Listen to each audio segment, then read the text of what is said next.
Hola. ¿Qué se entiende por escurrimiento gradualmente variado? Con esto entramos a el último capítulo del curso, donde vamos a retomar algunos conceptos que ya conocemos de energía y momenta, sobre todo para poder trabajar lo que son singularidades en canales, un ensanche, un encastamiento o los vertederos, pero ahora trabajarlos de la manera como realmente se tiene que trabajar. Esto da pie a lo que se conoce como un escurrimiento gradualmente variado, donde en general estamos hablando de singularidades en canales. Singularidades en canales. Y lo primero que eventualmente se le viene a la cabeza es de que existen pérdidas de energía.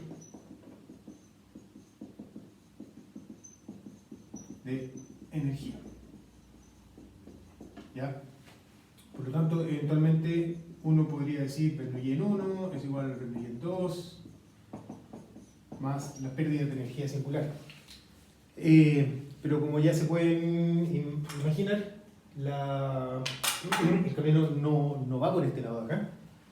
No va por decir que esto acá va a ser un K sub S por B cuadrado dividido por 2G. Esto no es así, sino que vamos a estar abordando el problema mediante relaciones empíricas y teóricas. ¿Ya? Mediante estos dos fórmulas. Cuando estamos hablando de teórica, estamos hablando principalmente de TCM, de teorema de cantidad de movimiento, donde si bien pueden,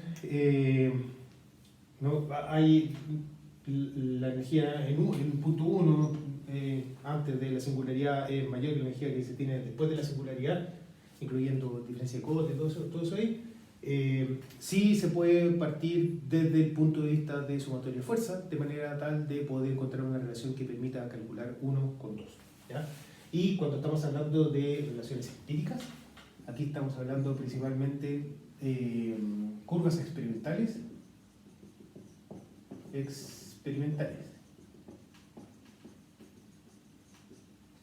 ¿Ya? Una serie de curvas que se determinaron en el laboratorio de hidráulica de la universidad entre los años por Francisco Javier Domínguez y sus estudiantes, que hicieron un experimento y con eso lograron encontrar relaciones de cálculo para poder calcular una de las tantas variables que existe en el problema. Aquí tiene mucho sentido lo que es el control hidráulico, ¿ya? El concepto de control hidráulico.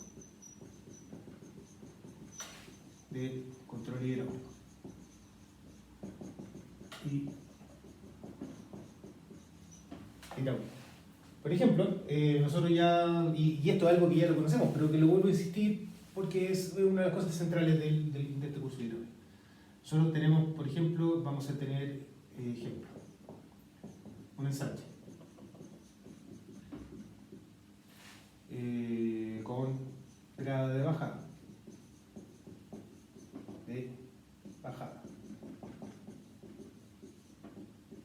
¿Ya?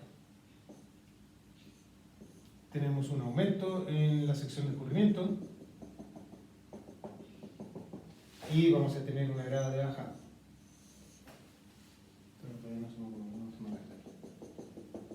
¿Ya? Entonces, Bernoulli en 1 es igual a Bernoulli en 2, punto 1 aguas arriba, punto 2 va a estar acá aguas abajo, este es G, en este caso acá tenemos G por acá. Entonces, primero, tocando el tema del control hidráulico, generalmente si nosotros vemos en detalle de qué es lo que podría estar ocurriendo en este flujo, lo que vemos es que esta expansión va a producir de que las líneas de corriente se vayan abriendo, ¿ya? Se van abriendo, pero las cosas en fluido no son quiebres bruscos, sino que son más bien zonas graduales, lo que da lugar entonces a que se generen algunas zonas de recirculación en este lado, ¿ya? y aquí tenemos entonces una línea de corriente que se están abriendo en la medida que pasamos este ensanche.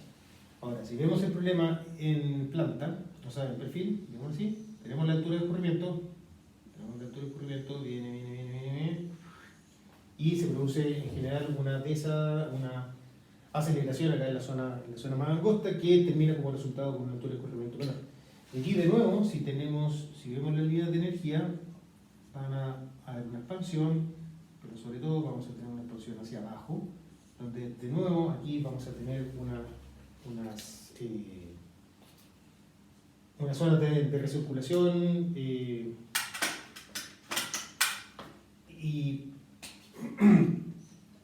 donde se pierde el concepto o sea, deja de ser mucho más difícil poder entender y poder plantear que decir, mira, sé que en esta zona de acá, por ejemplo, va a valer la ley hidrostática de presión, ¿ya? Y a eso parte el concepto principalmente de escurrimiento rápidamente variable, que tenemos en un pequeño tramo de canal, tenemos rápidas variaciones de las condiciones del escurrimiento, y esas variaciones del escurrimiento producen pérdidas singulares, de energía singular, asociada a la expansión principalmente, pero que no las vamos a calcular con KS por P cuadrado y por G, sino que con algún tipo de relación específica para este tipo de cosas, ¿ya? Entonces, en este caso, cuando estamos hablando de concepto de control hidráulico, hay que saber qué es lo que uno necesita, cuál es el input para entrada y cuál es el output, la entrada y cuál es la salida de este cálculo acá. Si estamos hablando del caso de, por ejemplo, un río en 1 y tenemos un río en 2, ¿ya? En este caso de acá, el control hidráulico va a estar principalmente dado por 2. En 2, o sea, mejor dicho, se llega a 2 de alguna manera, con algún tipo de cálculo de eje hidráulico, ¿ya? Y a partir de esto, a partir de esa condición de borde, se calcula 1, ¿ya? Entonces hay un sentido de cálculo en todo este análisis de acá. Por el momento, que es lo que nosotros hacemos es que vemos la energía en 2 y vemos si es que es suficiente para entrar para la parte angosta y parte alta, ¿ya? Ese enfoque supone de que no hay pérdida de energía, lo cual no es correcto.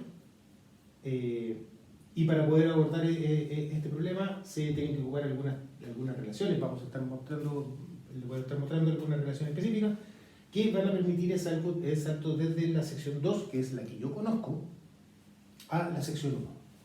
Cálculos del tipo yo conozco 1 y a partir de eso determino qué es lo que pasa en 2, ese cálculo no tiene sentido en el contexto de esto, del concepto del control hidráulico, donde generalmente existe una dirección en la cual uno se va realizando el cálculo, y eso me va determinando que hay de estas dos secciones de escurrimiento. Generalmente nosotros vamos a conocer lo que esté pasando en 2, ya sea porque llegamos con un eje hidráulico, porque tenemos una compuerta, porque tenemos lo que sea, por el motivo por acá, pero conocemos 2, porque es un río, y a partir de esto calculamos qué es lo que va a estar pasando 1.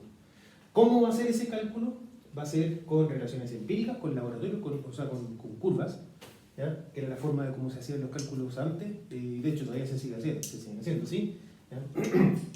Son gráficos que tienen una serie de curvas en su interior, que son las que van a permitir hacer, bueno, dado que yo conozco 2, entonces calculo cuánto va a estar pasando en 1. Eso sería la relación empírica, o bien de corte teórico, que en este caso acá, en este caso en particular, vamos a estar hablando de teoría de cantidad de movimiento, ¿ya? Se plantea el teoría de cantidad de movimiento, donde la incógnita que nos va a quedar dando vuelta sería la fuerza que va a estar actuando sobre estas paredes verticales, esta pared vertical y sobre estas paredes horizontales, y esta fuerza igual se tuvo que recurrir a algún tipo de laboratorio experimental para poder sacar cuánto vale esa fuerza. Así que ese es más o menos el enfoque. ¿Hay pérdidas de energía singular ahora?